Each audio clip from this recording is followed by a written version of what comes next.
O ar no coração do Exército Brasileiro no 7º Batalhão de Infantaria Blindada, a ponta de lança destinada a perfurar o coração do inimigo, sempre esteve saturado com o cheiro de pólvora, aço e uma masculinidade densa e inabalável.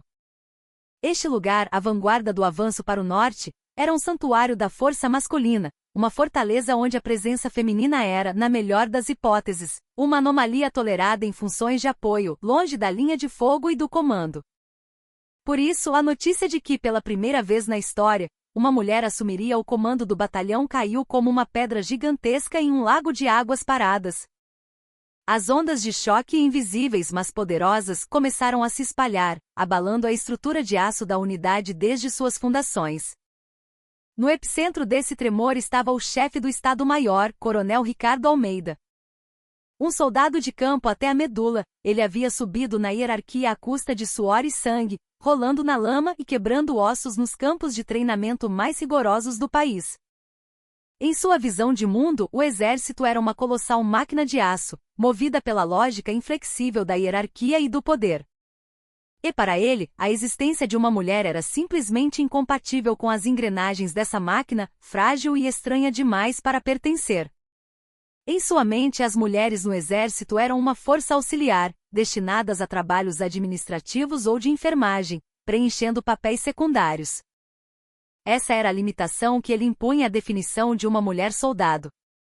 Para Almeida, a ideia de uma mulher como comandante de um batalhão de elite, responsável pela vida de milhares de homens, não passava de um espetáculo político, uma aposta perigosa que usava a segurança nacional como moeda. Ele se postou junto à janela de seu escritório, observando o pátio de manobras. A visão dos soldados movendo-se em formação perfeita sem um único erro, era como uma obra de arte para ele. Aquilo era o exército que ele amava, ao qual dedicara sua vida, ordem, obediência e poder avassalador. E agora, uma mulher. A palavra evocava imagens de perfume e saltos altos, um universo completamente alheio ao cheiro de diesel e ao som das esteiras dos tanques que preenchiam seu mundo. Eram como água e óleo, impossíveis de misturar. Ele engoliu em seco, um gosto amargo na boca. Era um sinal claro de até onde os engravatados de Brasília estavam dispostos a ir para agradar os políticos. Uma manobra para cumprir cotas, sob o pretexto da igualdade de gênero. Nada mais, nada menos. Ele esperava secretamente que a nova comandante fosse uma idealista ingênua, ignorante da realidade do campo, alguém que se contentasse em ser uma marionete, ouvindo os conselhos de oficiais experientes como ele e carimbando papéis sem questionar. Aos seus olhos, essa era a única maneira de a gigantesca máquina de aço continuar funcionando sem render, mantendo o mínimo de sua eficiência.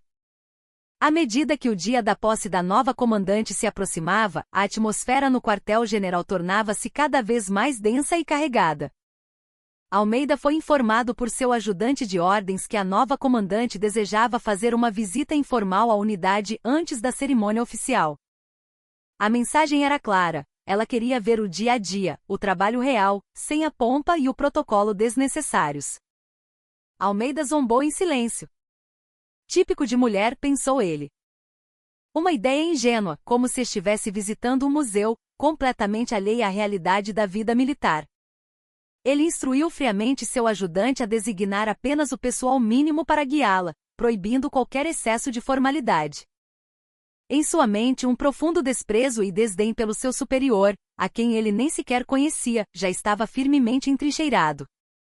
Naquela tarde, exausto por uma sucessão de reuniões e pilhas de papelada, Almeida dirigiu-se ao refeitório dos oficiais para uma pausa.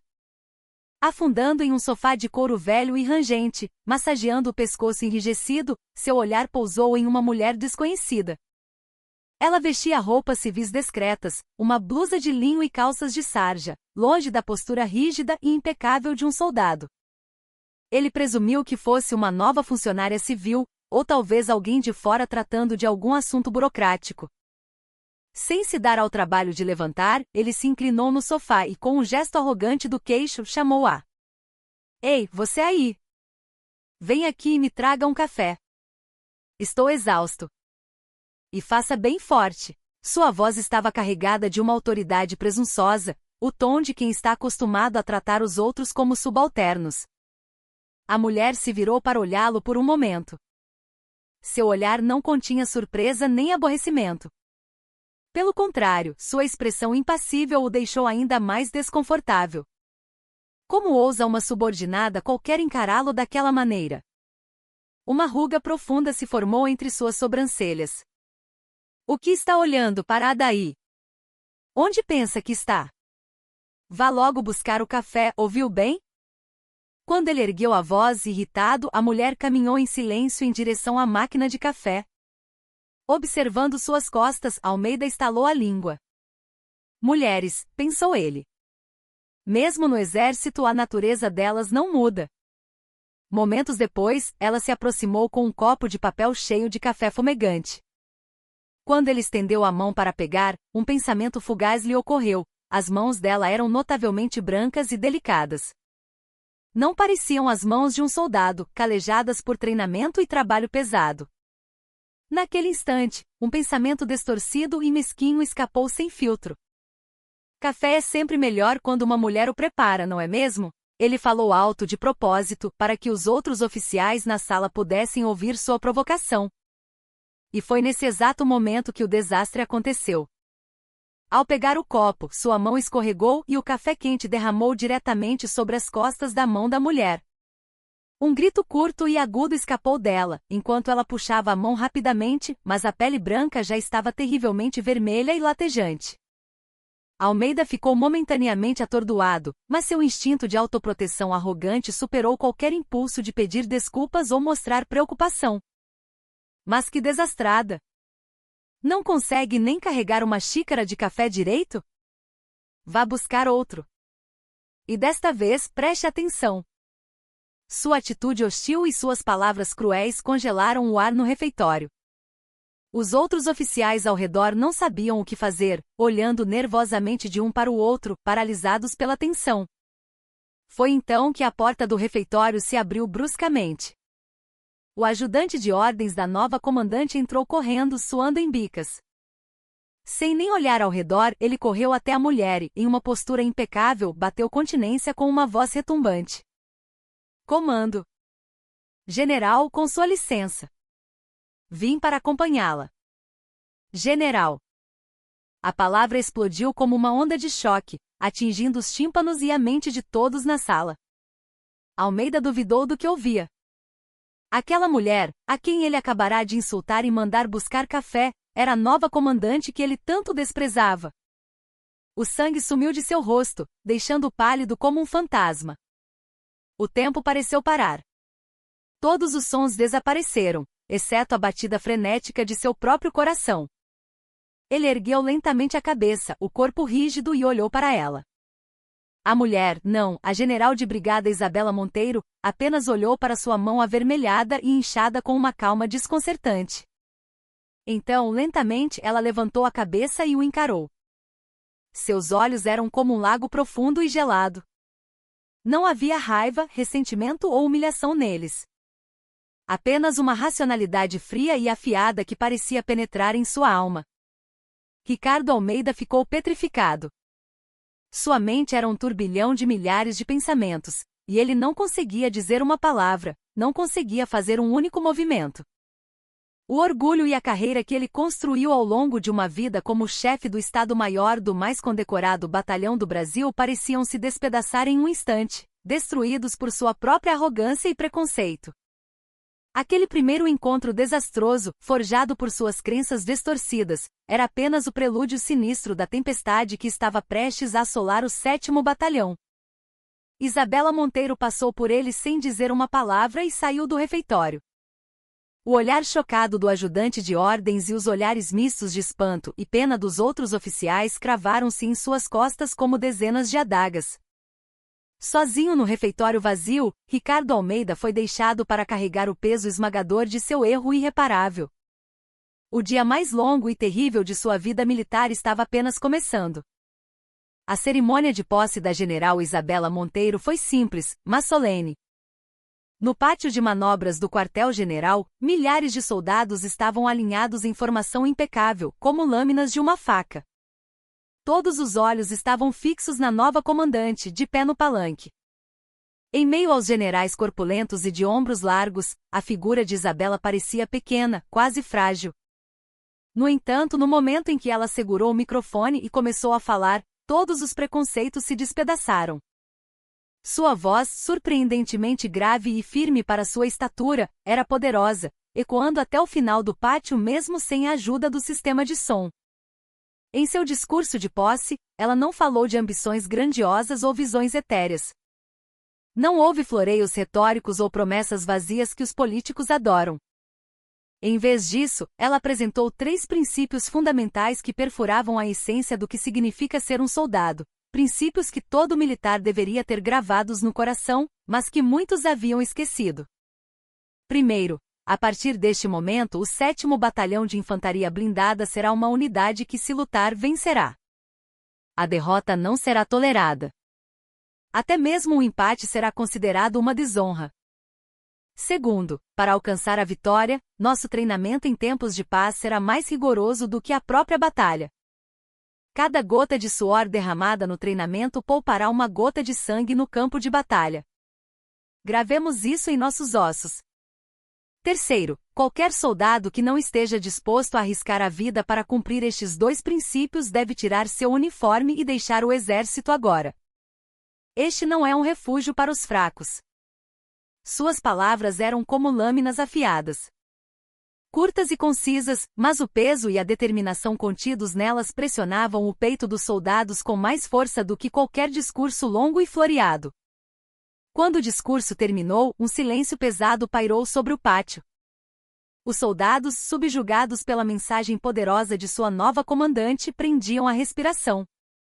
Os aplausos que se seguiram foram, a princípio, tímidos e desajeitados, mas logo se misturaram com os gritos iniciados por alguém, transformando-se em um rugido trovejante que ecoou por toda a base. Na primeira fila, observando a cena, o coronel Ricardo Almeida sentia-se um turbilhão de emoções. Ele não podia negar o carisma avassalador de Isabela Monteiro, sua capacidade de cativar e comandar uma multidão. No entanto, a dúvida persistia. Falar é fácil. Um verdadeiro soldado prova seu valor com ações e resultados, não com palavras. Restava ver se sua declaração audaciosa era fruto de uma vontade real ou apenas uma retórica vazia. Imediatamente após a cerimônia, Isabela convocou os principais comandantes e oficiais do Estado-Maior para sua primeira reunião. Ao entrar na sala de conferências, ela pulou as apresentações e foi direto ao ponto. Apontou para a pilha de relatórios e planos operacionais que se acumulavam sobre a mesa. Todos estes documentos. A partir de hoje, considerem-nos lixo. Estão descartados. Sua declaração bombástica deixou a sala em estado de choque. O trabalho de décadas, a sabedoria acumulada de inúmeros especialistas militares, a própria espinha dorsal do batalhão, estava sendo negada e jogada fora no primeiro dia de seu comando. O chefe de operações, Coronel Matias Borges, falou com cautela, mas com uma clara nota de descontentamento. General, peço que reconsidere. O plano operacional existente é o ativo mais importante de nosso batalhão, validado por décadas de dados e simulações. Descartá-lo sem uma alternativa viável é uma ideia extremamente perigosa. Borges, junto com Almeida, era um dos pilares da velha guarda conservadora do batalhão. Suas palavras eram uma crítica velada à decisão autocrática da nova comandante. Isabela fuzilou Borges com o olhar. Seus olhos eram frios e cortantes como um pecador de gelo. Coronel Borges, essa validação de que você fala foi feita em cima de uma mesa com mapas e papéis. A guerra não é um jogo de simulação. O inimigo nunca se move de acordo com o roteiro que escrevemos para ele. O plano existente, para ser franca, é um plano de covardes. Esperar que o inimigo ataque primeiro para só então contra-atacar é uma fórmula para a derrota. Ela se levantou e caminhou até o enorme mapa operacional que cobria uma parede inteira da sala. Sem hesitar, pegou um marcador vermelho e começou a traçar linhas novas e audaciosas sobre o mapa. De agora em diante, abandonaremos o escudo e empunharemos a lança. O nome do novo conceito operacional é defesa ofensiva. Ao primeiro sinal de provocação inimiga, sem um momento de hesitação, atingiremos o coração do inimigo primeiro, paralisando simultaneamente sua vontade e sua capacidade de lutar. Provaremos em combate o velho ditado de que a melhor defesa é o ataque. Os comandantes na sala ficaram boquiabertos. Era uma ideia que virava de cabeça para baixo a doutrina militar existente. Era mais do que inovação, era uma revolução. Alguns admiraram sua audácia, enquanto outros balançaram a cabeça diante de sua aparente imprudência. Almeida observava cada movimento dela com uma expressão endurecida. Sua mente girava mais rápido do que nunca. Defesa ofensiva. Em teoria, era perfeito. Mas para implementá-la na realidade, seria necessário um nível de inteligência precisa, mobilidade rápida e capacidade de ataque cirúrgico que beirava o sobre-humano. O 7º Batalhão tinha essa capacidade? E mais importante, aquela jovem comandante tinha a competência para controlar e comandar tudo isso? Isabela desviou o olhar do mapa e varreu lentamente os rostos dos comandantes sentados. Finalmente seu olhar parou em Ricardo Almeida. Esta tarefa monumental, a elaboração e preparação para a execução do novo plano de defesa ofensiva, será supervisionada pelo 2º em comando do batalhão, o chefe do Estado-Maior, Coronel Ricardo Almeida. Todos os olhos se voltaram para ele. Não era uma simples atribuição de tarefa. Era um teste claro, uma forma de avaliar a capacidade e a lealdade do subordinado que a humilhara publicamente, dando-lhe a missão mais crucial e difícil. Era também um ato político calculado, para deixar claro para todos quem agora detinha o poder real no batalhão. Almeida levantou-se lentamente. Em seu peito, um turbilhão de humilhação, raiva, perplexidade e, acima de tudo, um estranho senso de desafio fervia como lava. Ele olhou diretamente para Isabela Monteiro e, suprimindo todas as suas emoções, respondeu com uma voz baixa e firme: "Ordem recebida, senhora." Ao ouvir sua resposta, um sorriso quase imperceptível passou pelos lábios de Isabela. Ela já sabia. Almeida não era apenas um coronel antiquado e machista. Ele era um soldado com habilidades operacionais excepcionais e, ao mesmo tempo, um homem com um orgulho e um desejo de honra imensos. Ao desafiar diretamente seu orgulho, ela pretendia extrair até a última gota de seu potencial adormecido. Em meio ao duelo silencioso e tenso entre os dois, a cortina se abria para uma aposta de alto risco que decidiria o destino do 7º Batalhão de Infantaria Blindada. A partir daquele dia, o escritório de Ricardo Almeida transformou-se em um posto de comando de campo. Por dias a fio, ele se dedicou dia e noite à elaboração do novo plano operacional, esquecendo-se de comer e dormir.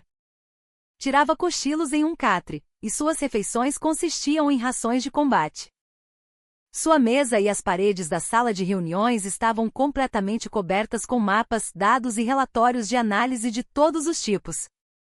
Defesa ofensiva. A ideia lançada por Isabela Monteiro se infiltrou em sua mente como um vírus poderoso, abalando o sistema de conhecimento e experiência militar que ele havia construído ao longo de toda a vida. No início, ele a descartou como impossível, uma teoria de gabinete divorciada da realidade. Mas à medida que aprofundava a pesquisa e realizava diversas simulações, ele começou a se convencer de que não era o sonho vazio de um sonhador. Com preparação meticulosa e um treinamento que ultrapassava os limites da imaginação, poderia ser um objetivo totalmente alcançável.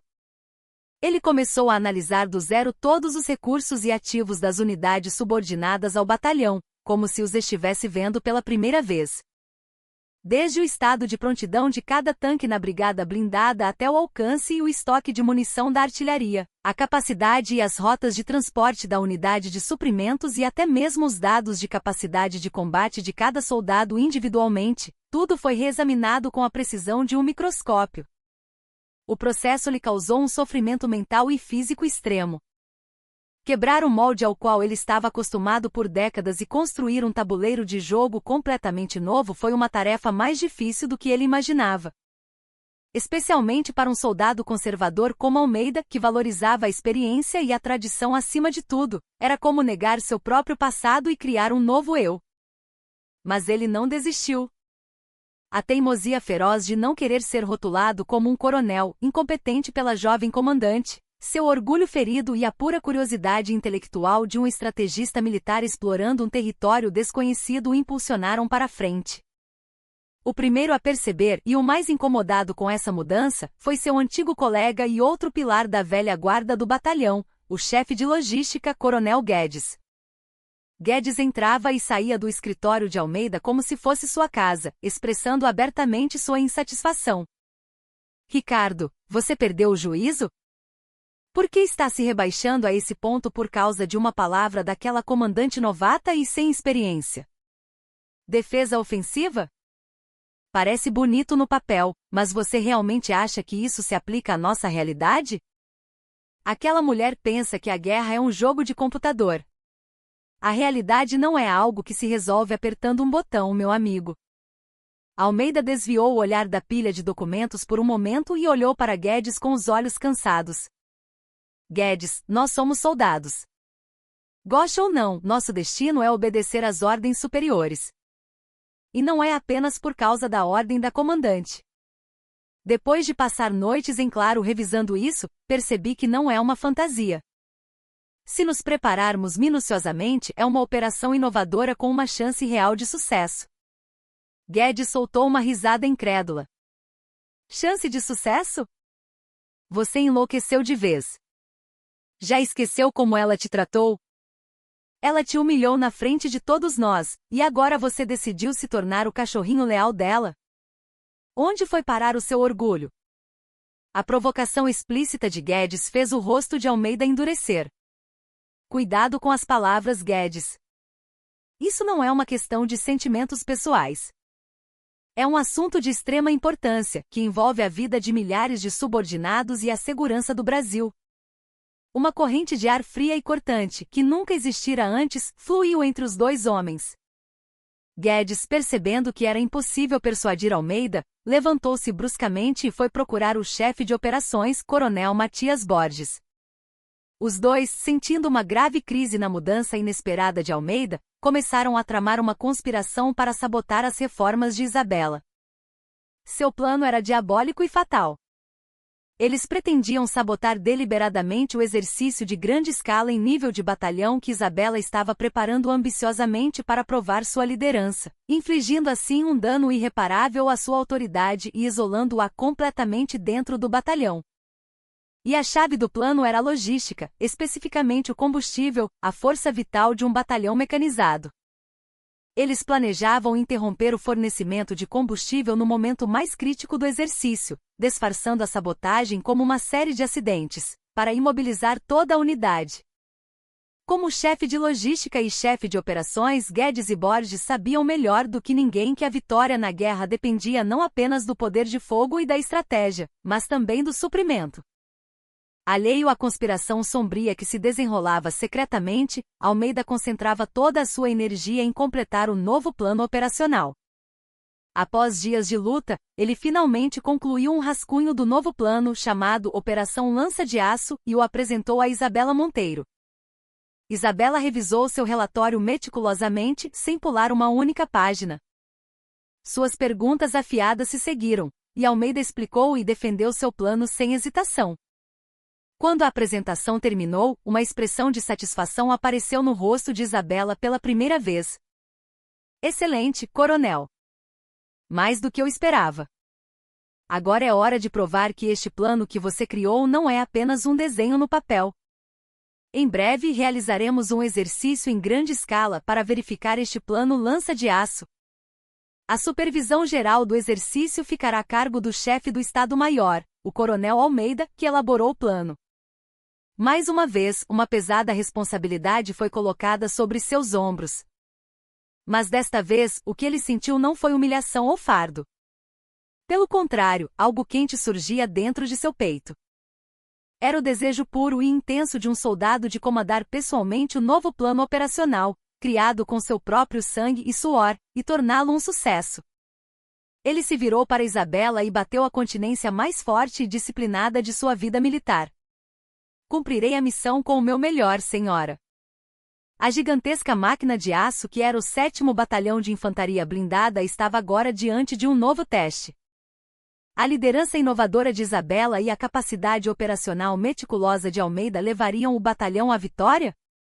Ou seriam frustrados pelo inimigo interno, que se espalhava como um câncer em lugares invisíveis?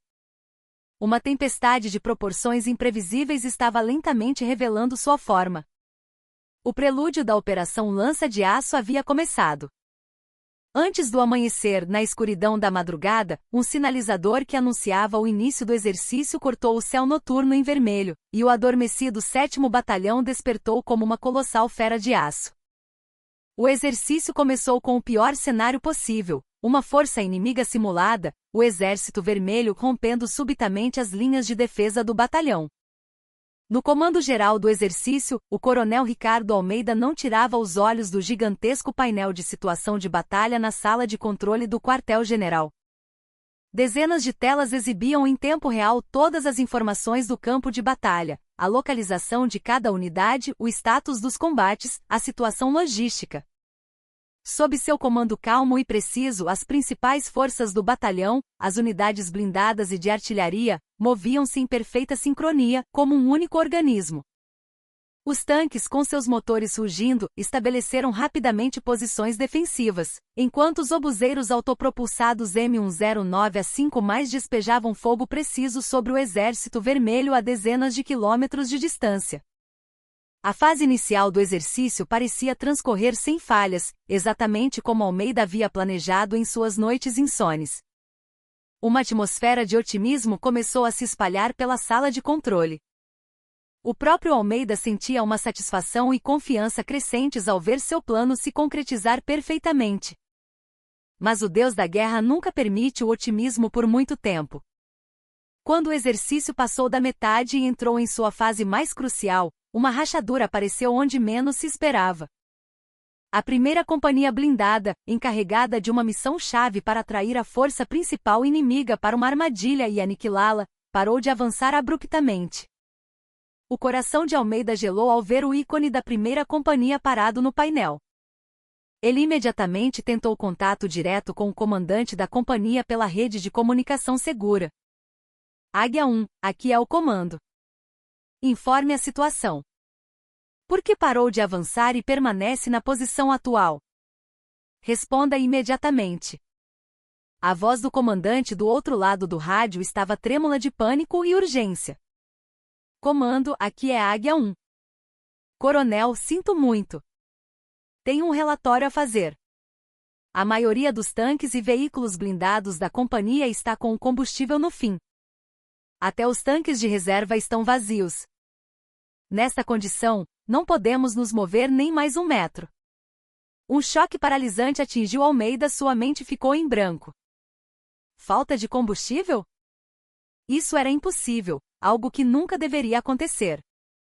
Antes do início do exercício, ele havia verificado pessoalmente várias vezes os estoques de suprimentos essenciais como combustível e munição. Todas as unidades tinham combustível suficiente para todo o período do exercício, e uma reserva de emergência havia sido armazenada separadamente para contingências. Isso não era um simples erro de cálculo.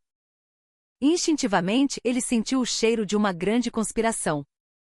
Ele contatou imediatamente o chefe de logística, Coronel Guedes, pelo canal de emergência. Guedes, o que diabos está acontecendo? A primeira companhia está isolada por falta de combustível. Envie imediatamente o combustível de emergência para a linha de frente. Cada minuto é crucial. A voz de Guedes do outro lado era estranhamente calma e composta, como se ele já esperasse por essa situação. Coronel, temos um grande problema.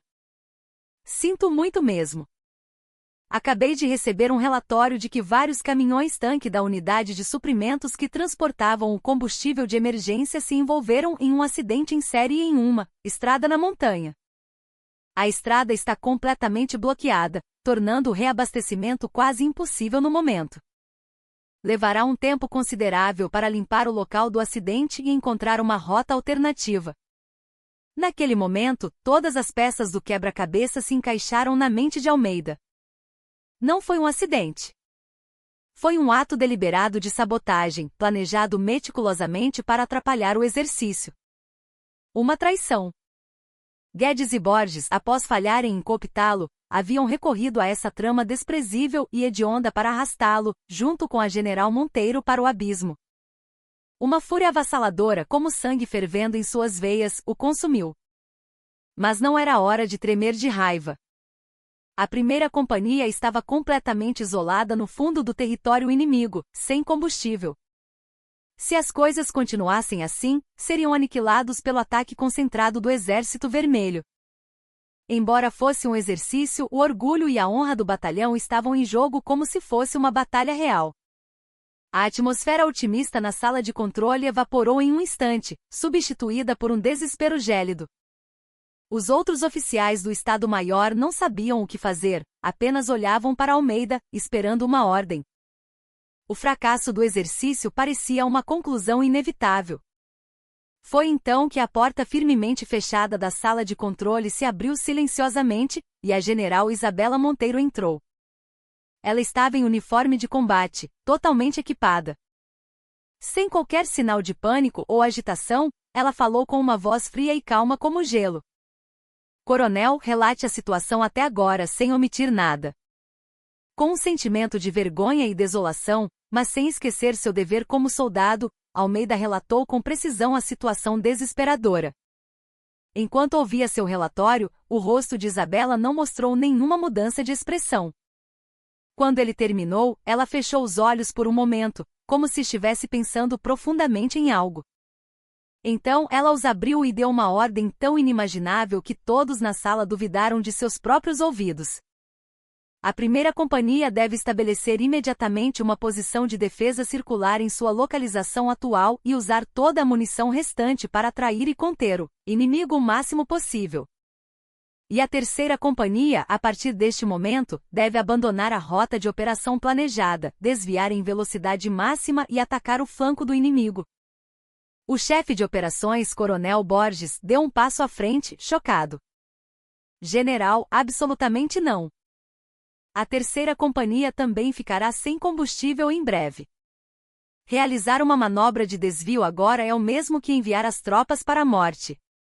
É um ato suicida. Isabela fuzilou Borges com olhos frios como os de uma serpente. Você achou que eu não sabia de sua trama suja e desprezível? Eu já sabia há horas onde o combustível que o coronel Guedes desviou, disfarçado de acidente, estava escondido. E a terceira companhia tem um suprimento de combustível de emergência que eu mesma garanti, sem o conhecimento de vocês.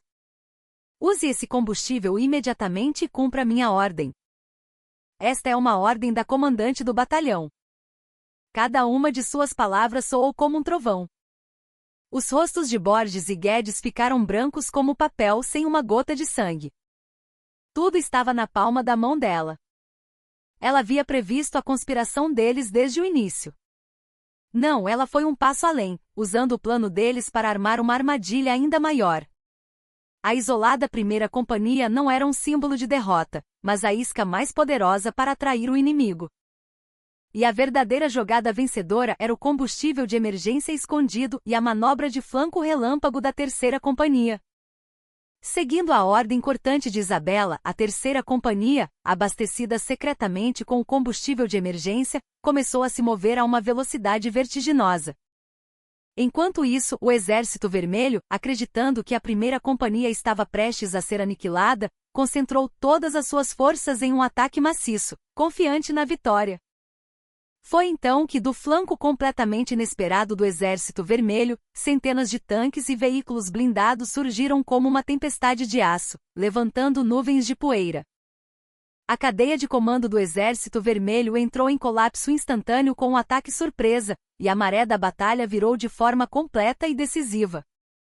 Almeida observava a cena avassaladora e inspiradora que se desenrolava nas telas, boquiaberto.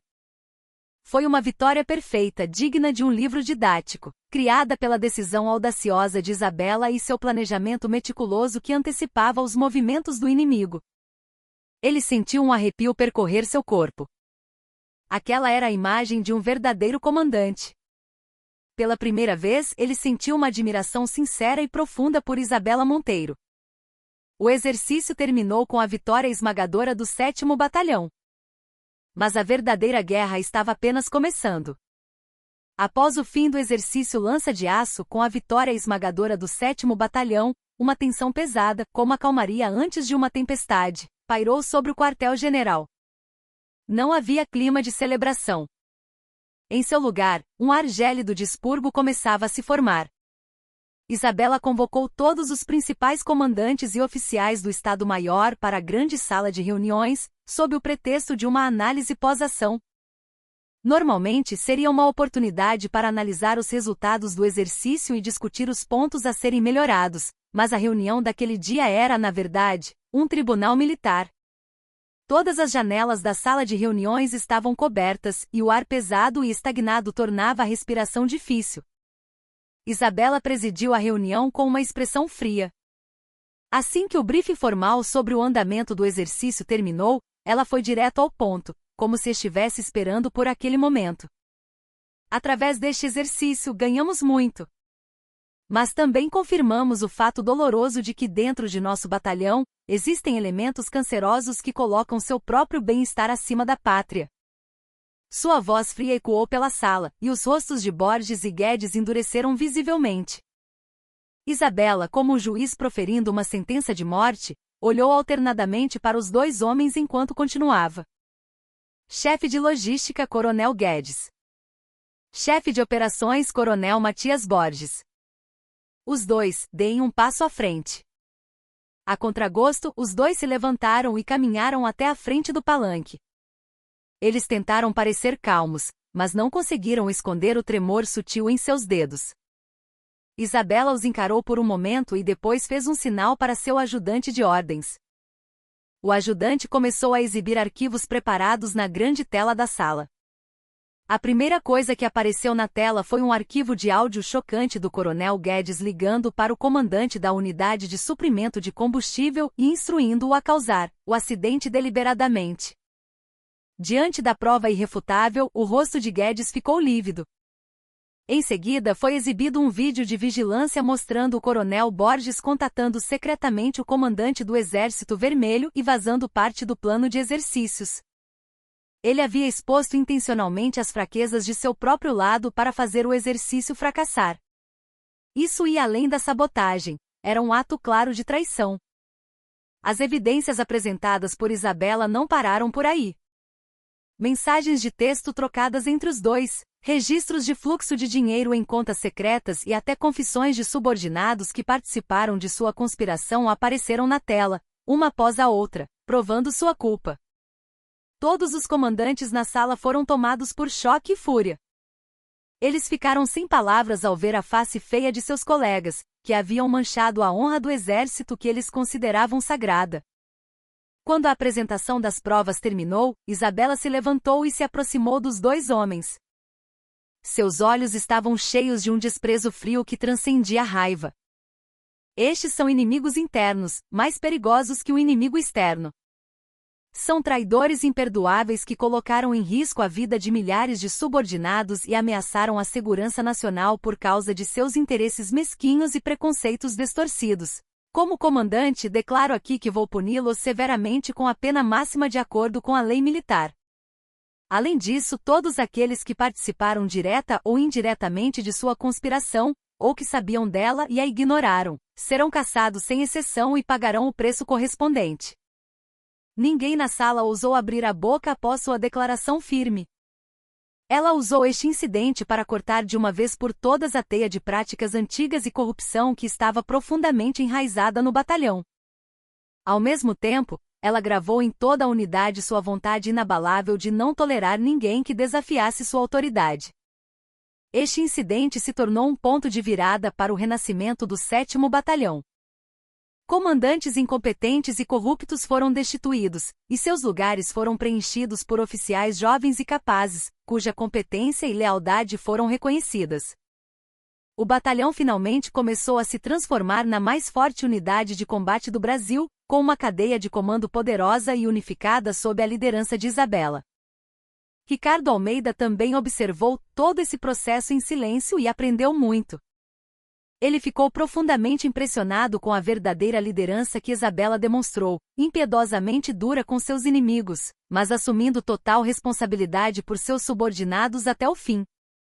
Ele não a julgava mais pelo prisma do gênero.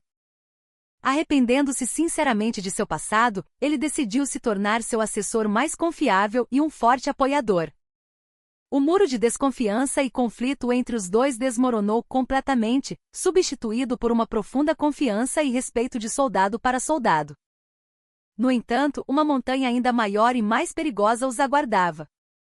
Se a batalha até agora havia sido contra um inimigo interno, uma guerra inevitável pelo destino de toda a nação contra um inimigo real se aproximava lenta, mas seguramente. O som dos canhões no campo de treinamento cessou, e o som dos canhões da batalha real começou a ser ouvido. Aquela madrugada foi estranhamente silenciosa. Mas o silêncio era o silêncio sinistro antes de uma tempestade. Na fronteira norte, na região amazônica, uma patrulha de uma nação vizinha hostil violou deliberadamente o território brasileiro.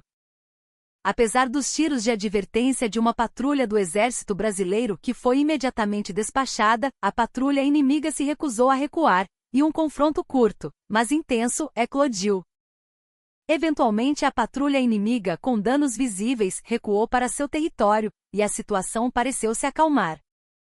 O Estado-Maior das Forças Armadas e outros altos escalões militares classificaram o incidente como uma típica demonstração de força de baixo nível, uma provocação calculada para solidificar o regime internamente e ganhar vantagem em negociações futuras.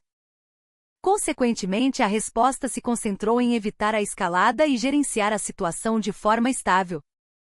No entanto, na sala de controle do 7º Batalhão, observando a situação em tempo real via satélite, o pensamento de Isabela Monteiro era completamente diferente. Sua intuição animal e sua análise afiada alertaram para uma conspiração muito maior e mais perigosa escondida por trás deste incidente. Ela julgou que a provocação na fronteira era provavelmente uma tática de diversão altamente sofisticada, uma manobra astuta para atrair os olhos e ouvidos do Brasil para a Amazônia, a fim de negligenciar a vigilância sobre o verdadeiro alvo. Uma premonição sinistra de que a verdadeira ponta da lança inimiga não estava apontada para a fronteira remota, mas para o coração do Brasil, a região sudeste, não a abandonava. Coronel, a partir deste momento, concentre todos os recursos de reconhecimento tripulados e não tripulados que o batalhão pode operar na fronteira central. Em particular, compare com dados passados para identificar quaisquer sinais anormais nos movimentos das bases de mísseis e artilharia de longo alcance do inimigo. Mantenha um estado de vigilância 24 horas. Ricardo Almeida concordou totalmente com o julgamento de Isabela. Ele imediatamente transmitiu as ordens da comandante à seção de inteligência do batalhão, e os analistas começaram a trabalhar dia e noite, analisando exaustivamente todas as informações coletadas de imagens de satélite, inteligência de sinais e fontes humanas. E algumas horas depois, pistas cruciais que provavam que as preocupações de Isabela eram reais começaram a surgir.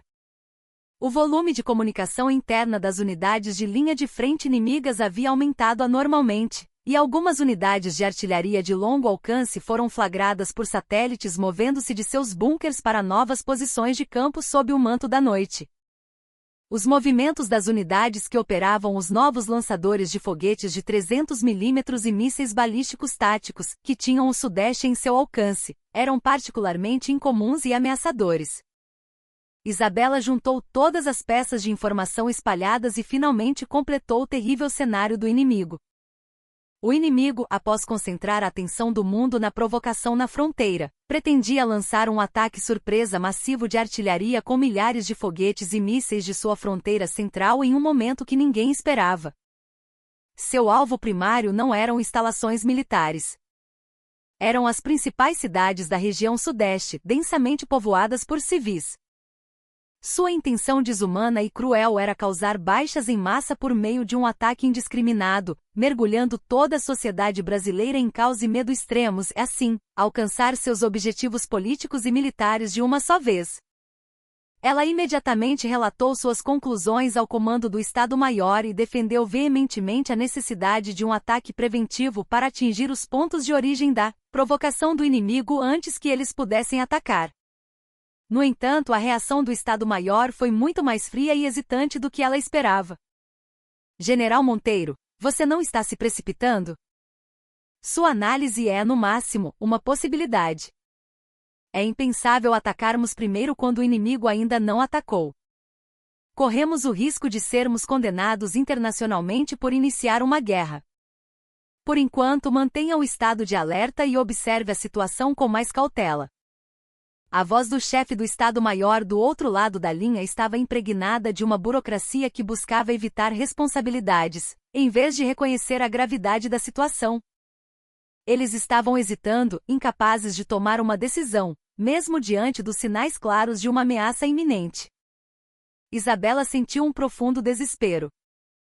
Se eles perdessem um tempo precioso assim, era óbvio que um desastre terrível e irreversível ocorreria. Ela finalmente tomou sua decisão. Não podia mais esperar pelas ordens de um Estado-Maior incompetente. Como comandante do 7º Batalhão e como uma soldada que jurou proteger a vida e a propriedade do povo, ela tinha que agir de acordo com sua consciência e convicção. Mesmo que essa decisão pudesse acabar com sua carreira militar, uma insubordinação imperdoável, ela estava preparada para assumir toda a responsabilidade. Isabela convocou Ricardo Almeida e os outros comandantes-chave do batalhão para seu escritório. Seu rosto estava tingido com uma solenidade nunca antes vista. De agora em diante, ouçam com atenção cada palavra minha. O Estado-Maior rejeitou formalmente nossa proposta de ataque preventivo. No entanto, não posso ficar de braços cruzados e ver inúmeros de nossos cidadãos serem sacrificados impiedosamente. Agora devemos tomar uma decisão. Ela apontou para um grande mapa e falou com uma voz firme que já havia selado sua resolução. As novas bases de foguetes e mísseis do inimigo estão concentradas nestas coordenadas. A partir deste momento, mobilizaremos todos os nossos recursos de poder de fogo para apagar aquele lugar do mapa antes que eles puxem o gatilho. Esta operação será conduzida em segredo, como um exercício do direito inerente de autodefesa do batalhão, sem a aprovação do Estado-Maior. O nome da operação será o mesmo que já executamos com sucesso, Lança de Aço. Lembrem-se, isto não é um exercício. É uma batalha real. Um silêncio pesado caiu sobre a sala. Desafiar abertamente uma ordem do Estado-Maior e lançar um ataque preventivo por conta própria era um ato claro de insubordinação, punível com a pena máxima sob a lei militar. Era uma aposta incrivelmente arriscada que poderia custar a cabeça do comandante 10 vezes, mesmo que fosse bem-sucedida. Enquanto todos prendiam a respiração, olhando para Isabela, Ricardo Almeida levantou-se abruptamente e bateu uma continência vigorosa em sua direção. Seguirei as ordens da comandante com a minha vida. O 7º Batalhão está pronto para lutar agora mesmo. Sua ação resoluta se espalhou como fogo entre os outros comandantes. Um por um, eles se levantaram e juraram firmemente compartilhar seu destino com Isabela até o fim. Não havia mais medo ou hesitação em seus olhos. Apenas a determinação ardente e pura de um soldado para proteger sua pátria queimava como uma chama. Isabela sentiu uma onda de emoção ao ver seus subordinados acreditando e seguindo-a. Ela não estava mais sozinha. Tinha camaradas de confiança ao seu lado, que entendiam suas convicções e estavam dispostos a arriscar suas vidas com ela. Muito bem. Iniciar imediatamente a Operação Lança de Aço. O destino do Brasil está agora nas mãos do nosso 7º Batalhão. Com sua ordem final, o 7º Batalhão de Infantaria Blindada começou a se mover como um dragão de aço despertando de seu sono. As bocas dos obuseiros M109 a 5 mais da artilharia do batalhão se abriram para o céu em uníssono, e os mísseis táticos AVTM-300 emergiram lentamente de seus silos subterrâneos. As trajetórias dos projéteis e mísseis que riscavam o céu noturno escuro pareciam chamas de esperança, iluminando o destino de uma nação em crise. Na calada da noite desconhecida para o resto do mundo, a decisão monumental de uma general mulher estava reescrevendo a história do Brasil. Imediatamente após o relatório de que a Operação Lança de Aço havia sido iniciada, a Sala de Controle do Estado-Maior das Forças Armadas, em Brasília, explodiu em caos. O chefe do Estado-Maior, ao ser informado da clara insubordinação de Isabela Monteiro, perdeu a compostura em um acesso de choque e fúria. Ele ordenou a destituição imediata e a prisão de Isabela, reportando ao ministro da Defesa, enquanto emitia uma ordem para que o 7º Batalhão cessasse todas as ações ofensivas. O Ministério da Defesa e o Palácio do Planalto, atônitos com a situação sem precedentes de perda de controle sobre as Forças Armadas, convocaram uma reunião de emergência do Gabinete de Segurança Institucional. Mas era impossível fazer a flecha voltar ao arco. Isabela ignorou todas as ordens subsequentes do Estado-Maior e levou a operação de ataque planejada até o fim. Quando a notícia vazou para alguns meios de comunicação, o Brasil inteiro foi mergulhado em um turbilhão de caos.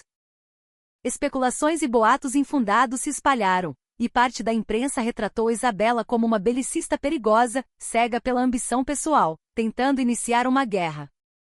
O público tremeu de ansiedade e medo e o mercado de ações despencou. Mas naquele exato momento, a situação no campo de batalha começou a virar dramaticamente, superando todas as expectativas. Relatórios de inteligência começaram a chegar, indicando que o ataque preventivo do 7º Batalhão havia sido mais eficaz do que se poderia imaginar. A análise das imagens pós-ataque transmitidas por satélites militares foi chocante. As centenas de projéteis e mísseis disparados pelo batalhão haviam aniquilado com precisão cirúrgica as novas posições de foguetes e bases de mísseis que o inimigo havia preparado. Um fato ainda mais surpreendente foi revelado depois. Nas bases de mísseis que haviam sido destruídas, foi confirmado que novos mísseis balísticos, equipados com ogivas de pulso eletromagnético, PM, capazes de paralisar toda a região sudeste, estavam em estado de pré-lançamento. Se a decisão de Isabela tivesse sido adiada por apenas alguns minutos, o desastre de uma ogiva PM explodindo sobre São Paulo ou Rio de Janeiro, paralisando completamente todas as redes de comando, comunicação e energia do país, seguido por um ataque de milhares de foguetes transformando as cidades em um inferno, teria se tornado realidade. Quando a tática de engodo do inimigo e a existência do ataque PM como verdadeiro objetivo foram reveladas ao mundo, a situação mudou 180 graus. As críticas e suspeitas contra Isabela se transformaram instantaneamente em admiração e louvor. De uma general insubordinada que abalou a cadeia de comando, ela começou a ser reavaliada como uma heroína nacional que salvou o país em um momento de crise existencial. O Estado-Maior e o governo, tardiamente, admitiram que seu julgamento estava correto e retiraram todas as acusações. Para controlar a situação sem precedentes, eles tomaram a medida extraordinária de delegar temporariamente a ela o controle operacional de todas as Forças Armadas. Isabela, inabalável pela súbita mudança de situação, comandou a fase seguinte com calma. Ela elevou o estado de alerta de todo o exército ao nível máximo em preparação para novas provocações inimigas, enquanto pressionava fortemente o inimigo diplomática e militarmente através de uma estreita cooperação com a comunidade internacional. Diante de sua impecável capacidade de gerenciamento de crises e de sua resposta decisiva, a vontade de lutar do inimigo foi completamente quebrada. Alguns dias depois, o inimigo cessou todas as provocações e, de bandeira branca, propôs o diálogo.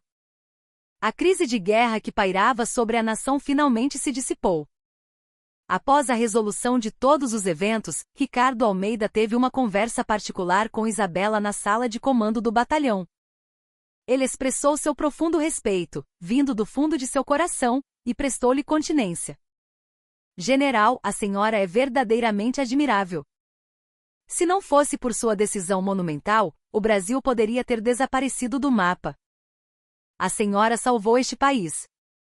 Isabela, com um rosto que mostrava o cansaço da batalha, olhou para a paisagem pacífica do lado de fora da janela e disse calmamente: não foi algo que fiz sozinha. Foi possível porque o chefe do Estado-Maior e os soldados do nosso 7º Batalhão acreditaram na minha decisão imprudente e arriscaram suas vidas e honra comigo. Nós todos, juntos, protegemos nossa pátria, o Brasil. As palavras dela fizeram uma emoção quente brotar do fundo do peito de Almeida.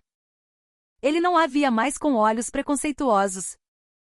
Ela era a maior soldado de sua época, uma verdadeira heroína a quem ele queria dedicar sua lealdade pelo resto da vida.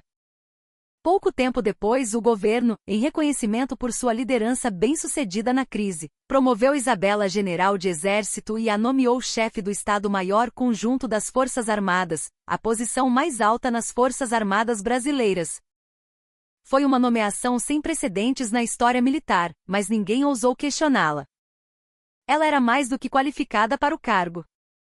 E Ricardo Almeida, também em reconhecimento por seus méritos, foi promovido a general de brigada e começou um novo caminho como um dos principais assessores no Estado-Maior, apoiando-a de perto.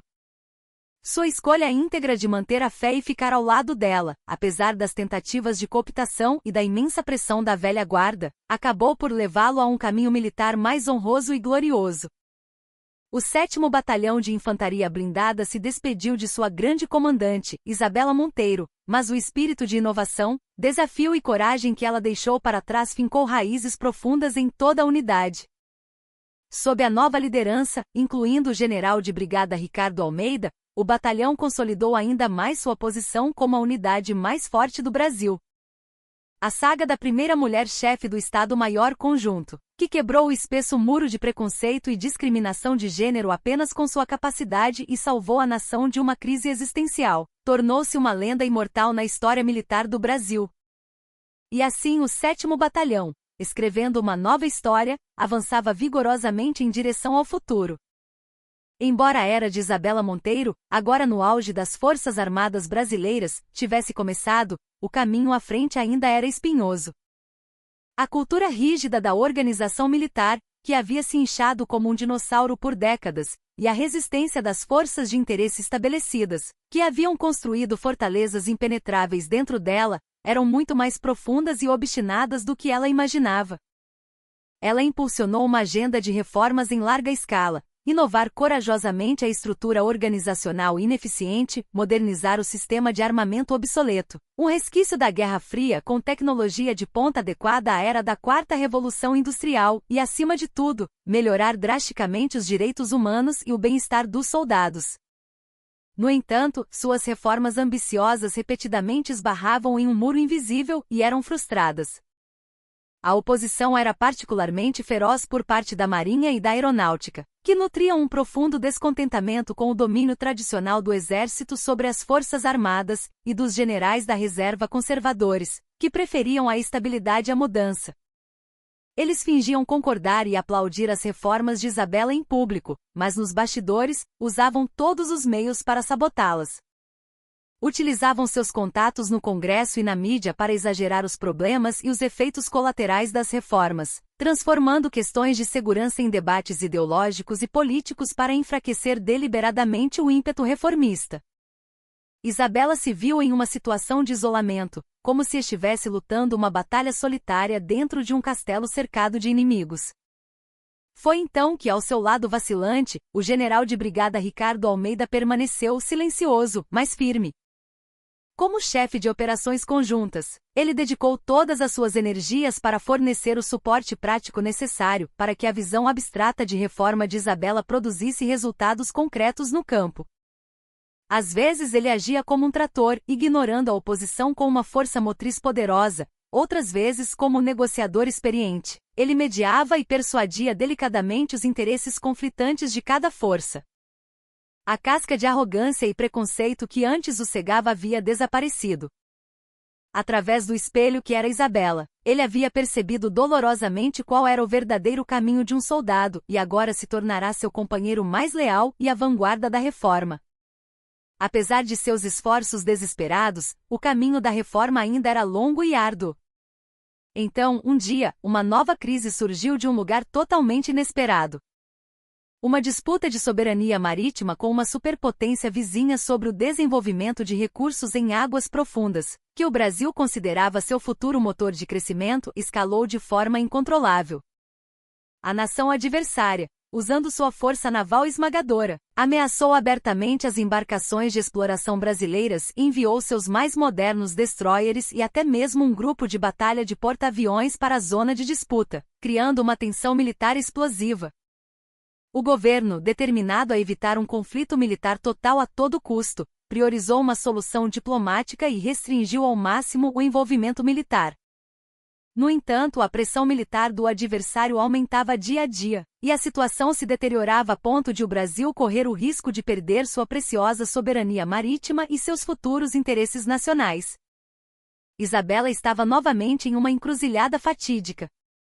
Ela deveria ceder à intimidação do adversário e recuar? Ou deveria, mesmo correndo um risco enorme, responder militarmente para defender com orgulho seu território e soberania? Ela convocou uma reunião de emergência à meia-noite com os principais comandantes do Estado-Maior, incluindo Almeida. A maioria dos comandantes, diante da esmagadora superioridade naval e aérea do adversário, defendeu a cautela, argumentando que um confronto militar precipitado seria um ato suicida. Mas o pensamento de Almeida era diferente.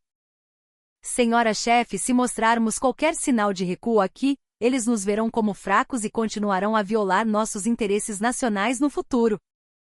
Agora é a hora de mostrarmos nossa forte determinação através de nossa força assimétrica. Embora a escala geral de nossa frota possa ser inferior, temos outras cartas na manga que podem atingir seu ponto fraco. O cerne da força assimétrica que ele mencionou era a unidade de submarinos de elite que a Marinha do Brasil vinha desenvolvendo secretamente por décadas e a capacidade de ataque de precisão da força aérea com mísseis antinavio de longo alcance. Ele propôs uma operação audaciosa e inovadora. Em vez de se envolver em uma tola guerra de atrito contra o gigantesco grupo de batalha de porta-aviões, eles usariam submarinos escondidos nas profundezas do oceano para um ataque surpresa com torpedos e mísseis antinavio que poderiam penetrar nas defesas de radar inimiga, em velocidade supersônica para neutralizar o centro de comando da frota inimiga, o porta-aviões e seus destroyers de escolta. Era a quintessência da estratégia assimétrica, capaz de infligir o dano mais fatal ao adversário, evitando uma guerra total. Isabela aceitou totalmente a proposta de Almeida. Ela persuadiu incansavelmente o Palácio do Planalto e o governo a finalmente obterem autorização para uma operação militar limitada para proteger a soberania nacional. E ela confiou o comando desta operação secreta ao soldado em quem mais confiava, Ricardo Almeida. General Almeida, esta operação não se trata apenas de defender nosso território. É uma missão crucial da qual dependem o futuro e o orgulho do Brasil. Deve ter sucesso, não importa o sacrifício. Pela honra da senhora e pelo destino da pátria, cumprirei esta missão, custe o que custar. Com uma determinação sombria, Almeida iniciou os preparativos para a operação secreta. Ele selecionou pessoalmente os melhores agentes de elite da Marinha e da Aeronáutica, formou uma força-tarefa especial conjunta e repetiu treinamentos de alta intensidade, idênticos a uma situação real dia e noite por meses. E finalmente o dia da batalha decisiva pelo destino do Brasil estava amanhecendo. Nas profundezas geladas do Atlântico Sul, reinava uma escuridão perfeita, onde nenhum raio de luz penetrava. O mais moderno submarino da classe Riachuelo, o Toneleiro, movia-se como um fantasma em direção ao seu alvo, sem fazer um único som naquela escuridão impenetrável. Seu alvo era o gigantesco grupo de batalha de porta-aviões do adversário, que realizava uma demonstração de força no centro da área marítima disputada. Na apertada e claustrofóbica sala de comando do submarino, o comandante de campo da operação secreta, General Almeida, observava a tela do sonar, que piscava com luzes vermelhas com olhos de falcão. Grossas gotas de suor escorriam por sua testa, mas seu olhar brilhava com uma racionalidade fria e calculista. Alvo: porta-aviões. Aproximando a menos de 50 quilômetros. Tubos de torpedo 1 a 4, preparar para disparar. A ordem baixa, mas poderosa, do comandante colocou o submarino em estado de prontidão total para o combate. Ao mesmo tempo, a dezenas de milhares de pés de altitude, um esquadrão dos mais novos caças F-39 Gripen da Força Aérea Brasileira penetrava furtivamente nas múltiplas camadas de defesa de radar do inimigo, aproximando-se do grupo de batalha do porta-aviões. Sob suas asas, estavam pendurados os novos mísseis antinavio de longo alcance, com um poder destrutivo capaz de neutralizar o enorme porta-aviões com um único acerto. Com a ordem final de ataque de Almeida, um ataque tridimensional foi lançado simultaneamente das profundezas do mar e do céu.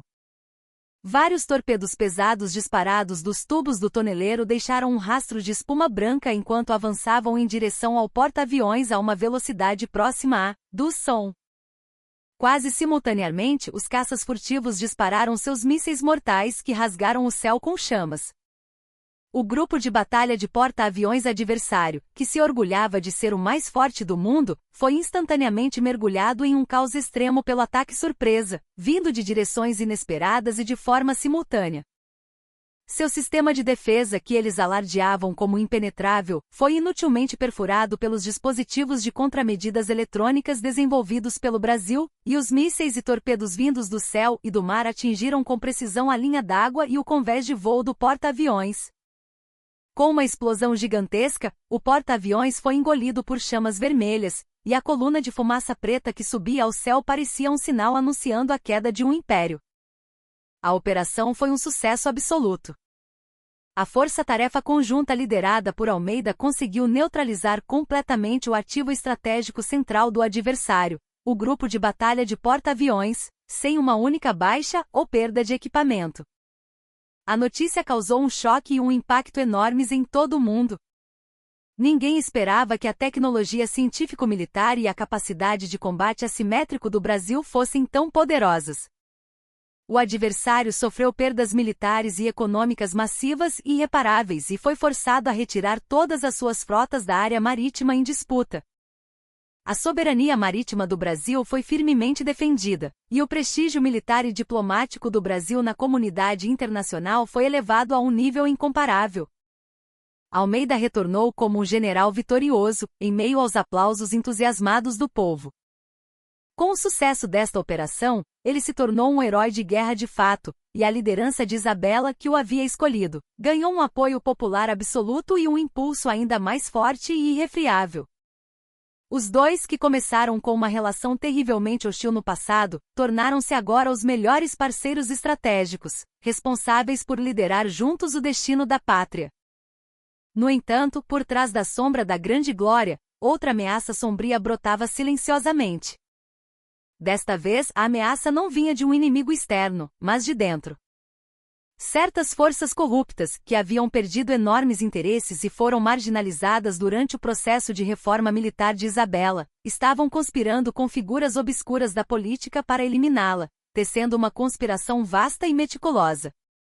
Eles usariam uma arma mais astuta e mortal do que os projéteis no campo de batalha, a opinião pública e a política, para manchar a honra de Isabela e enterrá-la socialmente.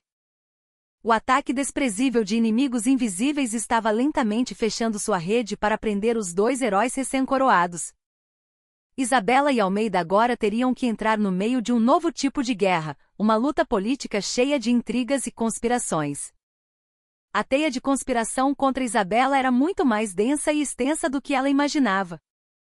Grandes conglomerados da indústria de defesa que perderam contratos bilionários devido à sua reforma, generais da reserva corruptos que foram forçados à aposentadoria desonrosa e políticos ambiciosos de olho na próxima eleição presidencial se uniram para formar um gigantesco cartel de corrupção. Eles usaram a mídia que controlavam para espalhar sistematicamente notícias falsas maliciosas, alegando que Isabela, durante seu tempo como comandante de batalhão, havia favorecido uma empresa específica no processo de aquisição de um determinado sistema de armas e recebido enormes subornos. O que começou como um pequeno boato na internet cresceu como uma bola de neve, ganhando mais detalhes a cada dia. Finalmente, quando a grande mídia começou a noticiar o assunto em larga escala, o caso explodiu em um escândalo de corrupção de poder de enormes proporções, apelidado de Escândalo Monteiro.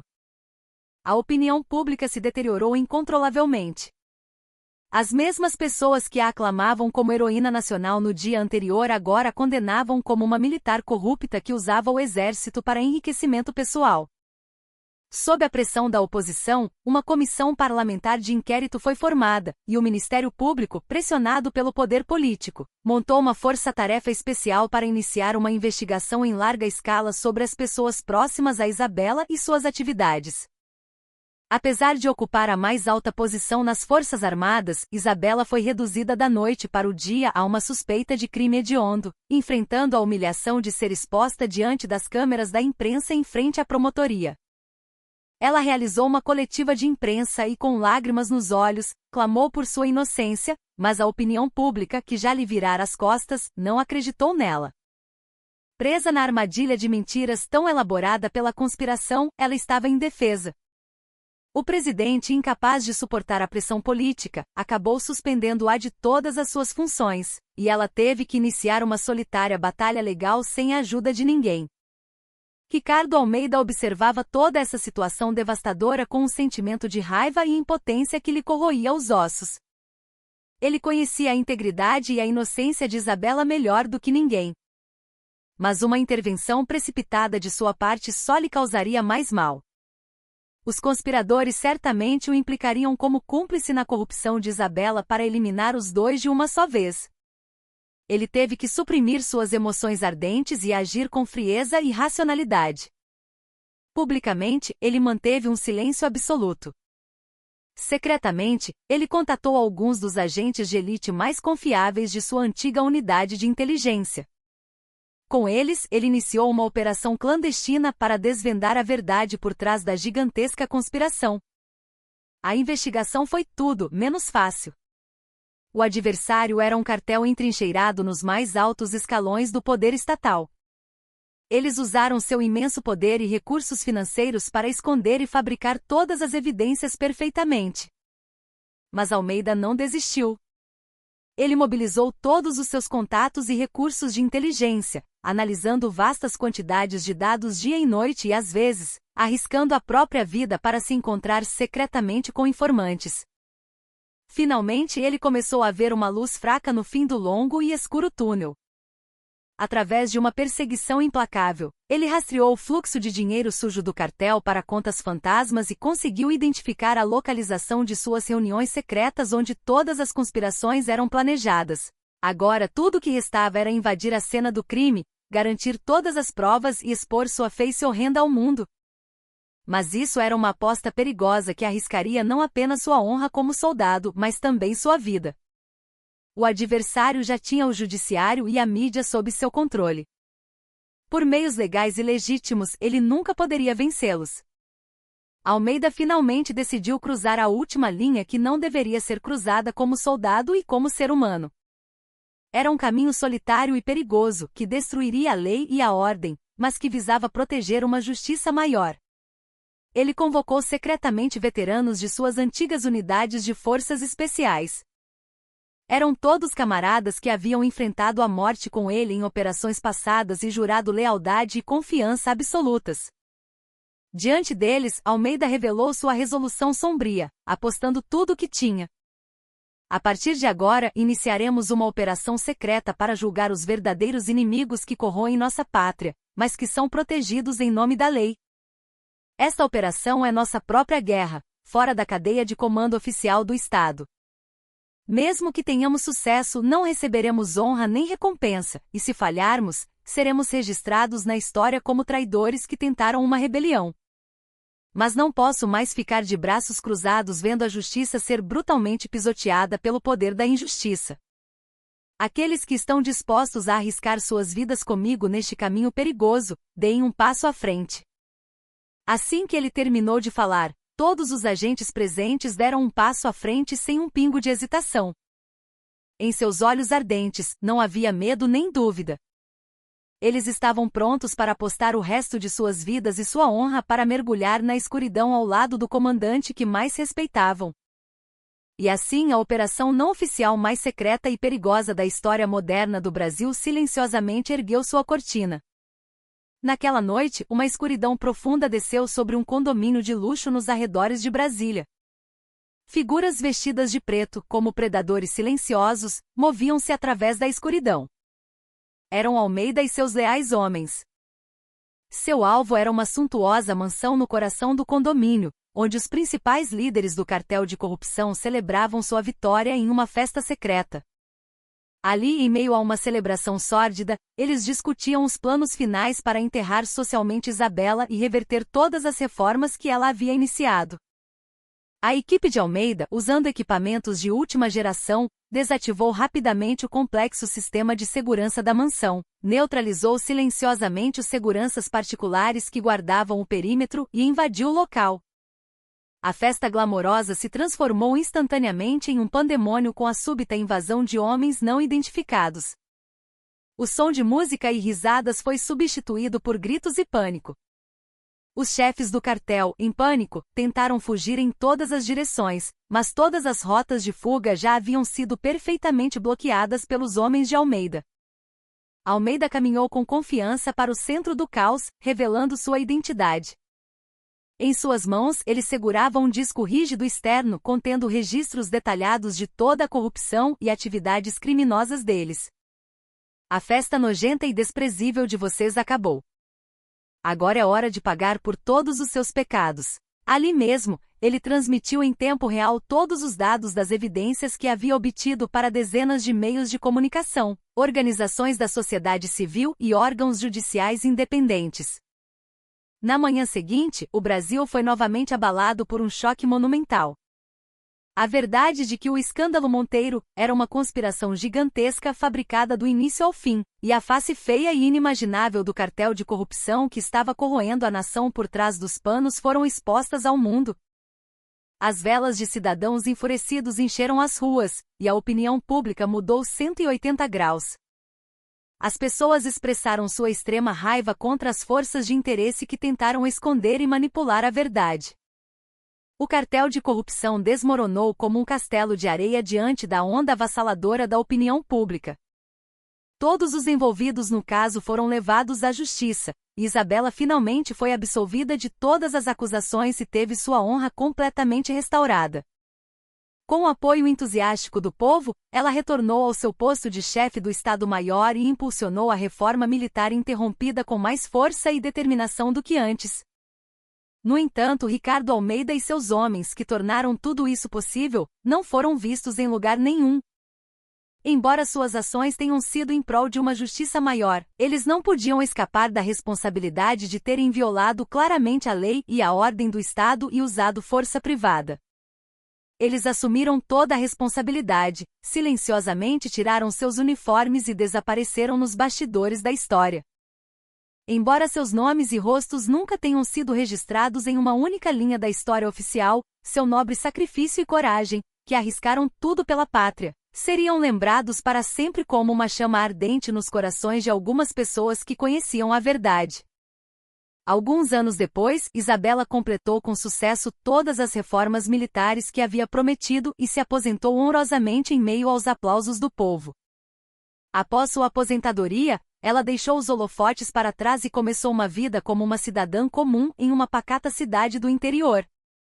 Então, em um dia de outono, um cartão postal sem remetente foi entregue em sua velha caixa de correio.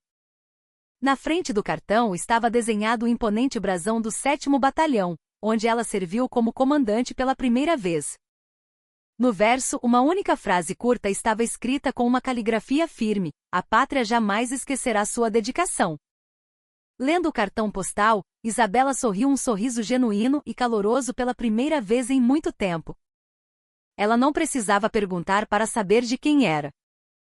Embora agora estivessem em caminhos completamente diferentes e talvez nunca mais se encontrassem, eles ainda estavam conectados por um fio invisível sob o mesmo céu, torcendo um pelo outro. A história ardente dos dois soldados que enfrentaram juntos uma era turbulenta parecia chegar a um fim silencioso.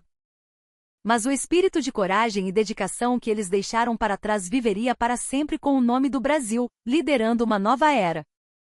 Os anos passaram como um rio. Isabela não usava mais uniforme, mas seu nome se tornou uma lenda indelével na história moderna do Brasil. A reforma militar que ela realizou com todo o seu ser colocou a capacidade de defesa do Brasil em uma base incomparável e sua liderança, que quebrou o teto de vidro de uma sociedade dominada por homens, inspirou profundamente e deu coragem a muitos que viviam na nova era. Ela ocasionalmente aparecia em público para oferecer sua profunda visão e discernimento sobre o futuro da nação, mas passava a maior parte do tempo em sua pequena horta, sentindo o cheiro da terra e desfrutando de uma velhice tranquila e pacífica. Não havia notícias de Ricardo Almeida em lugar nenhum. Ele e seus antigos homens haviam apagado completamente seus vestígios e desaparecido nas sombras, como se nunca tivessem existido neste mundo. No entanto, as sementes de sacrifício que eles plantaram criaram raízes silenciosas, mas firmes em lugares invisíveis e começaram a brotar. Devido às suas ações chocantes, grande parte do abscesso de corrupção e irracionalidade que apodrecia dentro das Forças Armadas por décadas foi removido e, em seu lugar, uma cultura saudável, onde a nova justiça e o bom senso prevaleciam, começou lentamente a se estabelecer. Então, um dia, nuvens escuras de guerra começaram a se formar novamente sobre a nação, que até então estava em paz. Uma situação de mudança súbita e imprevisível dentro de uma nação vizinha hostil levou o regime de mão de ferro, que durará décadas, à beira do colapso. Em meio ao caos extremo e à perda de controle, informações terríveis foram recebidas de que uma facção de linha dura dentro das Forças Armadas havia dado um golpe, tomado o poder e pretendia lançar uma provocação militar final usando as velhas armas nucleares que ainda possuíam. A comunidade internacional convocou urgentemente o Conselho de Segurança da ONU para discutir contramedidas, mas a situação era extremamente perigosa. Uma intervenção militar precipitada poderia escalar para uma guerra nuclear incontrolável. O governo brasileiro mergulhou em profunda agonia. Era uma crise do pior tipo, um dilema sem saída.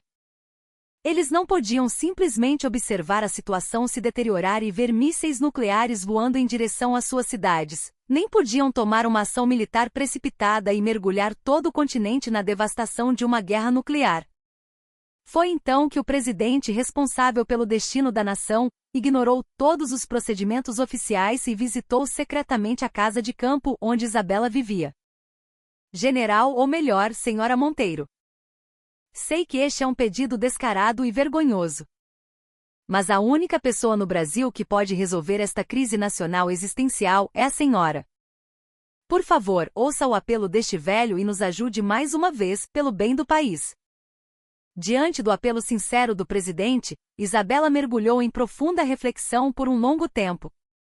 Para ela, que já havia deixado para trás toda a glória e honra e vivia a vida de uma cidadã comum, mergulhar novamente no turbilhão sangrento da guerra era um capricho cruel e brutal do destino. No entanto, em seus ouvidos, a última linha do juramento de soldado que ela recitou por toda a vida, e dedicar-me inteiramente ao serviço da pátria, ecoava incessantemente. No final, ela não pôde ignorar o último chamado de sua pátria. Ela decidiu firmemente dedicar o resto de sua vida a um último serviço ao seu país.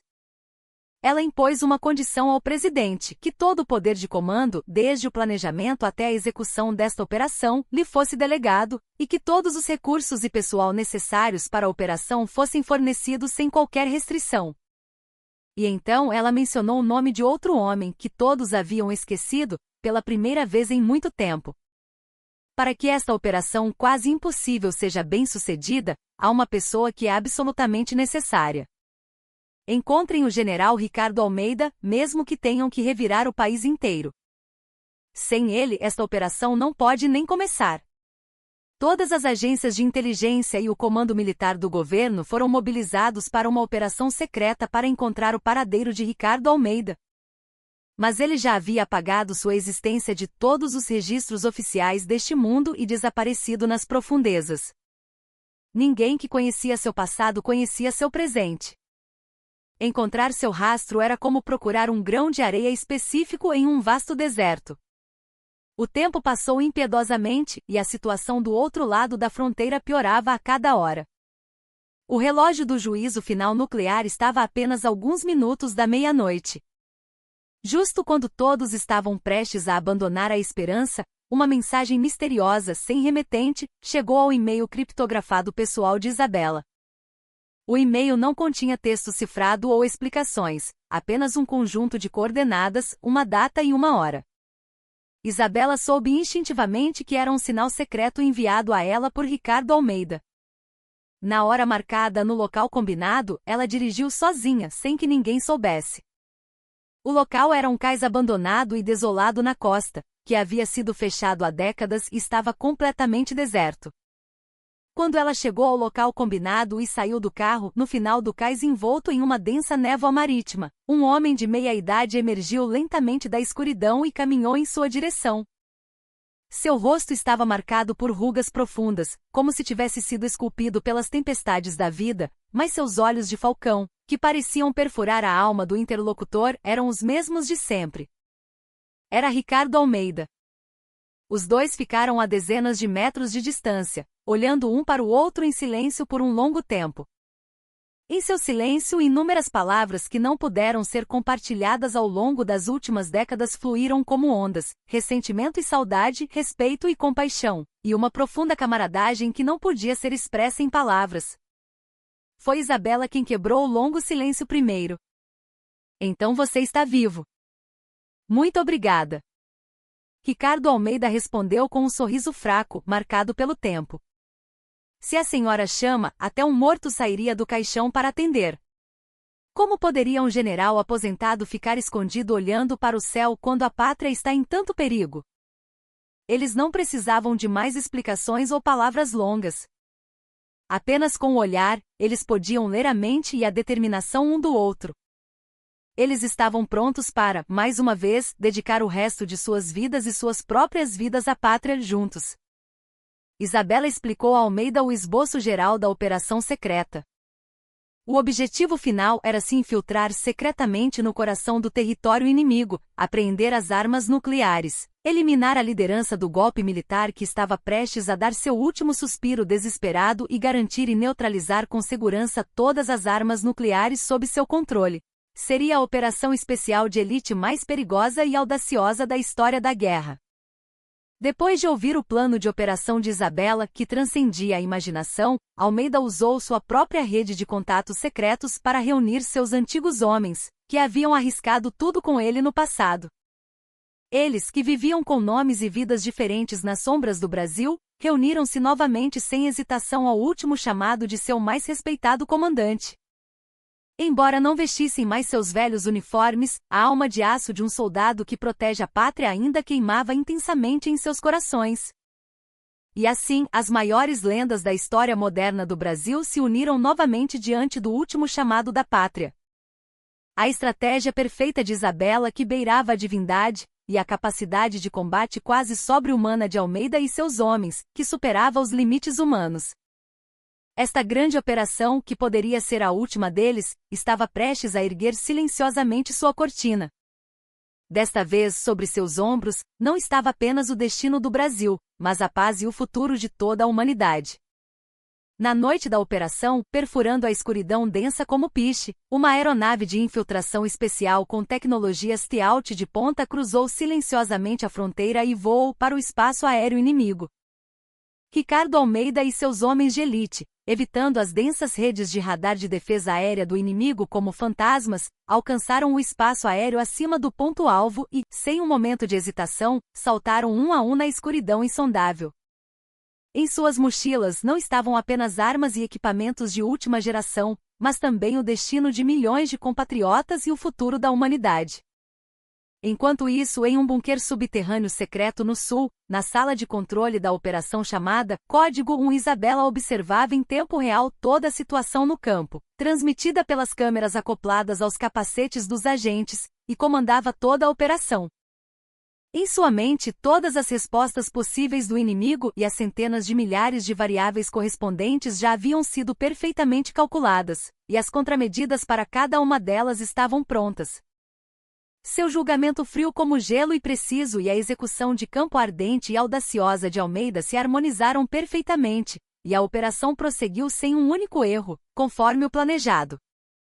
A equipe de Almeida, após se infiltrar com sucesso em terra, moveu-se rápida e secretamente se aproximou do bunker militar subterrâneo nas profundezas das montanhas, onde as armas nucleares estavam armazenadas. Era o coração da facção do golpe militar inimigo, um lugar como uma fortaleza de ferro, defendido por milhares de tropas de elite em múltiplas camadas. No entanto, nenhum obstáculo, por mais formidável que fosse, poderia deter Almeida e seus homens, os guerreiros mais fortes, forjados por décadas de flerte com a morte. Com seus sentidos animais que transcendiam os limites humanos e um trabalho de equipe perfeito que lhes permitia ler os pensamentos uns dos outros apenas com um olhar, eles eliminaram silenciosamente as forças de guarda dispostas como uma teia de aranha e finalmente conseguiram entrar no coração do bunker. Dentro das profundezas do bunker, uma batalha feroz e inevitável eclodiu. Nos corredores estreitos e labirínticos, os inimigos resistiram desesperadamente para proteger seu último bastião. Mas diante das táticas de guerrilha da equipe de Almeida, que aparecia e desaparecia como fantasmas na escuridão, eles caíram como folhas ao vento. Finalmente eles romperam toda a resistência e chegaram à espessa porta de aço da sala de controle central, que controlava tudo sobre os mísseis nucleares. Lá dentro, o líder do golpe já havia ativado a sequência de lançamento de mísseis nucleares em direção ao Brasil e estava prestes a pressionar o botão final de lançamento, em uma situação de um tris. A última porta de aço foi explodida, e Almeida se lançou para dentro como um raio, subjugando o líder que ria loucamente. As armas nucleares foram finalmente asseguradas. Mas a operação ainda não havia terminado. Eles agora tinham que escapar com segurança do coração do território inimigo. Enquanto eles travavam a batalha, dezenas de milhares de reforços inimigos estavam fechando o cerco de todas as direções. Almeida ordenou que seus homens escapassem primeiro para garantir uma rota de retirada, enquanto ele permanecia na sala de controle para iniciar o trabalho final de desativar física e permanentemente o sistema de lançamento de armas nucleares. Foi então que a pior crise totalmente inesperada aconteceu. O dispositivo de autodestruição ativado pelo líder do golpe em seu último ato de desespero explodiu, e o gigantesco bunker subterrâneo começou a desmoronar. Enormes rochas e montes de terra caíam do teto como uma chuva torrencial. Almeida, através de seu rádio instável, gritou para seus homens do lado de fora para escaparem primeiro. "Eu cuido daqui. Vocês todos, escapem primeiro sem deixar ninguém para trás e completem a missão. Esta é minha última ordem como seu comandante." Seus homens, engolindo lágrimas amargas, não tiveram escolha a não ser obedecer à última ordem de seu herói e figura paterna. Almeida, dentro do bunker que desabava com um rugido ensurdecedor, manteve sua posição até o fim, impedindo com seu próprio corpo a perseguição final das tropas inimigas que se aproximavam. Até seu último suspiro, ele cumpriu perfeitamente sua missão como um soldado orgulhoso, protegendo sua pátria e seus subordinados.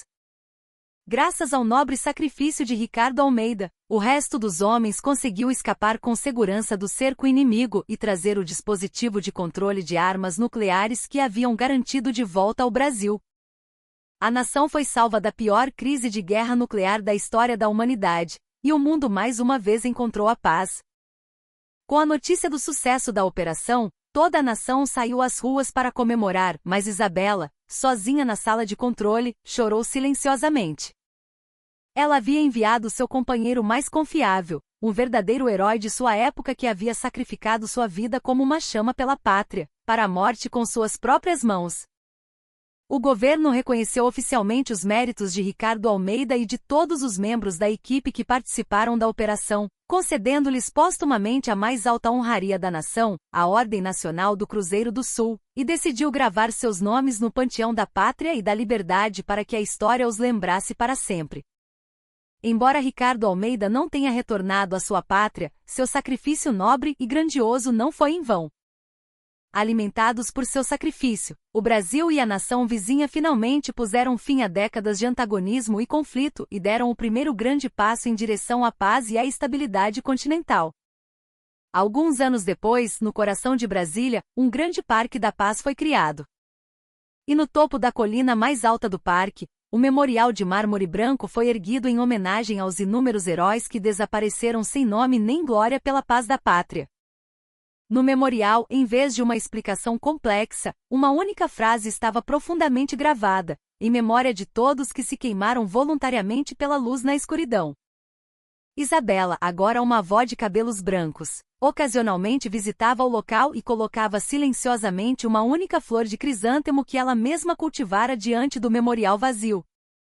Lá, ela se lembrava de sua juventude intensa e de seus amados camaradas que se tornaram um com a pátria.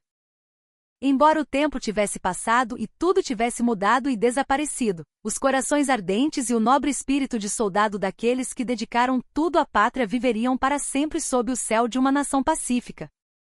Ela agora podia deixar de lado todos os seus pesados fardos, e sob o sol quente